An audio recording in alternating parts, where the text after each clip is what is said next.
ప్రతిష్టాత్మకమైన దక్షిణ భారతదేశ సైన్స్ ఫేర్ 2026కు రంగం సిద్ధమయ్యింది.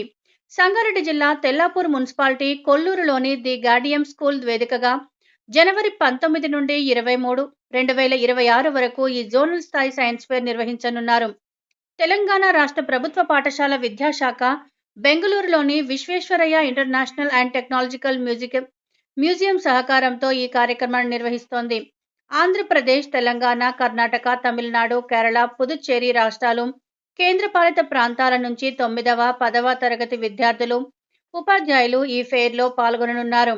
ప్రతి రాష్ట్రం నుంచి 35 ప్రదర్శనల చొప్పున మొత్తం 210 సైన్స్ ప్రదర్శనలు ఈ ఫెయిర్లో ప్రదర్శించబడతాయి. జనవరి 19 నుంచి 23 వరకు ప్రతిరోజు సుమారు 3 నుంచి 4,000 మంది విద్యార్థులు ఈ ప్రదర్శనలను సందర్శించే అవకాశం ఉందని అధికారులు తెలిపారు. శాస్త్రీయ దృక్పథం, ఆవిష్కరణాత్మక ఆలోచన, అనుభవపూర్వక అభ్యాసానికి ఈ సైన్స్ ఫేర్ దోహదపడుతుందని పేర్కొన్నారు. ఈ కార్యక్రమాన్ని సంగారెడ్డి జిల్లా కలెక్టర్ పి. ప్రావీణ్య ఐఏఎస్ మరియు పాఠశాల విద్యా director doctor E. Naveen Nicholas IAS పర్యవేక్షిస్తున్నారు. అదేవిధంగా ఈరోజు respected director sir Naveen Nicholas sir దాదాపు అందరితో కంపెనీస్ తోటి కూడా రివ్యూ చేయడం జరిగింది, ఏర్పాట్లన్నీ కూడా పరిశీలించడం జరిగింది. సదరన్ ఇండియా సైన్స్ ఫేర్ ఇందాక డిఓ గారు 2 నిమిషాలు చెప్పడం జరిగింది. మొత్తం 6 స్టేట్స్ ఇంక్లూడింగ్ తెలుగు స్టేట్స్తో కలిపితే మనకు 210 ఎగ్జిబిట్స్ వస్తున్నాయి. ఆ 210 ఎగ్జిబిట్స్లో టీచర్ ఎగ్జిబిట్స్ ఉంటాయి, స్టూడెంట్ గ్రూప్ ఎగ్జిబిట్స్ ఉంటాయి, స్టూడెంట్ ఇండివిజువల్ ఎగ్జిబిట్స్ ఉంటాయి. కాబట్టి మొత్తం టోటల్గా మనకు 450 పార్టిసిపెంట్స్ అందరు ఇంక్లూడింగ్ టీచర్స్, స్టూడెంట్స్ అంతా కలిపి ఆర్చేస్ నుంచి మనకి 6 రోజులు అంటే రేపటి నుంచి రిజిస్ట్రేషన్ ఉంటుంది. Actual 19th to 20th 5 days programme. ఈ ప్రోగ్రామ్ యొక్క ముఖ్య ఉద్దేశం ఏంటంటే పిల్లల్లో ఒక సైంటిఫిక్ టెంపర్ డెవలప్ చేయాలి. అదేవిధంగా మనం ఇప్పుడు చూస్తున్న ఎన్నో ఆవిష్కరణలు వచ్చాయి. ఈ రోజు మాట్లాడుతున్న ఏఐ కూడా ఒకప్పుడు ఈ విధంగా సైన్స్ మిషన్ ద్వారా వచ్చింది. ఈరోజు మనం నాట్ వేసే మిషన్ కావచ్చు, చాలా రకాలుగా మనం చూస్తున్నాం కొత్త కొత్త ఇన్నోవేషన్స్ అన్నీ కూడా. అవి పాఠశాల స్థాయి నుంచి టీచర్స్ కానీ హెడ్ మాస్టర్స్ కానీ వాళ్ళలో సైంటిఫిక్ టెంపర్ డెవలప్ చేసి ఆ విధంగా పిల్లలందరూ కూడా ఒక మంచి వైజ్ఞానిక ప్రదర్శనను అందించబోతుంది. ఇందులో భాగంగా ప్రతి రాష్ట్రంలో కూడా స్టేట్ లెవెల్లో ఎంపిక కాకుండా బెస్ట్ ప్రాజెక్ట్స్ మొత్తం 210 వస్తాయి.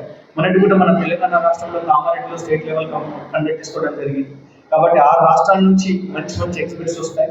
దీన్ని తెలిపించడానికి విట్నెస్గా నియర్ బై ఉన్న స్కూల్స్ పిల్లలు, గవర్నమెంట్ స్కూల్ పిల్లలు, ప్రైవేట్ స్కూల్ పిల్లలు, రాష్ట్రాల నుంచి అందరూ కూడా ప్రతిరోజు కూడా ఒక 4,000 మందిని ఎక్స్పెక్ట్ చేస్తున్నాం. క్రౌడ్ మేనేజ్మెంట్ కూడా మేము కంప్లీట్ చేయడం జరిగింది. వారికి ఎటువంటి ఇబ్బందులు విజ్ఞాన వేదిక వాళ్ళందరితో స్టాల్స్ కూడా అందరికీ పిల్లవాళ్ళకి తెలియడానికి ఉద్దేశించి స్టాల్స్ కూడా ఏర్పాటు చేయడం జరుగుతుంది. కాబట్టి ఈ 6 రోజుల ప్రదర్శన మీ అందరి సహాయ సహకారాలతో తెలంగాణ రాష్ట్రానికి వచ్చిన అవకాశాన్ని మనం సద్వినియోగం చేసుకొని ప్రింట్ అండ్ ఎలక్ట్రానిక్ మీడియా మిత్రులందరూ కూడా ఏదో చిన్న పొరపాటు జరిగినా కూడా పెద్ద మనసుతో క్షమిస్తారని మిమ్మల్ని అందరూ మరొకసారి వైడ్ పబ్లిసిటీ చేయాల్సిందిగా కోరుతున్నాను. అదేవిధంగా చాలా మంది ఒకటేసారి వస్తే 10,000 మంది వస్తే కూడా ఇబ్బంది అవుతాయి. కాబట్టి ఏ రోజు ఎవరెవరు వస్తున్నారో అందరూ కూడా చూస్తున్నాం. అదే రోజు సాయంత్రం కూడా ప్రతిరోజు కూడా ఏ టాక్ విత్ సైంటిస్ట్ అన్న ప్రోగ్రామ్ కూడా ఆర్గనైజ్ చేయడం జరుగుతుంది. వచ్చిన స్టూడెంట్స్కి అందరూ కూడా ఈవినింగ్ 5 to 6 కల్చరల్ ప్రోగ్రామ్స్ కూడా ఉంటాయి. కాబట్టి ఇందులో పిల్లలకి అందరూ కూడా మంచిగా బాగా ఉంది, మంచిగా నేర్చుకోవచ్చు, వాళ్ళ ఒక ఉత్తేజపరిచే విధంగా, ఇన్స్పైర్ అయ్యే విధంగా ఈ ప్రోగ్రామ్ ఉంటుందని ఆశిస్తున్నాను. Thank you very much. Telangana రాష్ట్రంలో గౌరవనీయులు ఆనరబుల్ ముఖ్యమంత్రి గారు శ్రీ రేవంత్ రెడ్డి గారి ఆధ్వర్యంలో విద్యాశాఖలో చాలా మార్పులు రావడం జరిగింది, అందరూ కూడా చూస్తున్నారు. అందులో భాగంగా ఈ సైంటిఫిక్ టెంపర్ని డెవలప్ చేసే విధంగా ఈ సైన్స్ ఎగ్జిబిషన్ కండక్ట్ చేసుకోవడం కూడా మనందరికీ కూడా చాలా ఆనందదాయకం. గౌరవనీయులు స్థానిక మంత్రివర్యులు దామోదర్ రాజనరసింహ సార్ గారి అందరు మినిస్టర్లు అందరినీ కూడా ఇన్విటేషన్ కార్డు కూడా మీకు ఇస్తాం. ప్రముఖ అందరూ కూడా ఆనరబుల్ మినిస్టర్స్, ఎమ్మెల్యేస్ అందరూ కూడా ఆహ్వానించడం జరిగింది.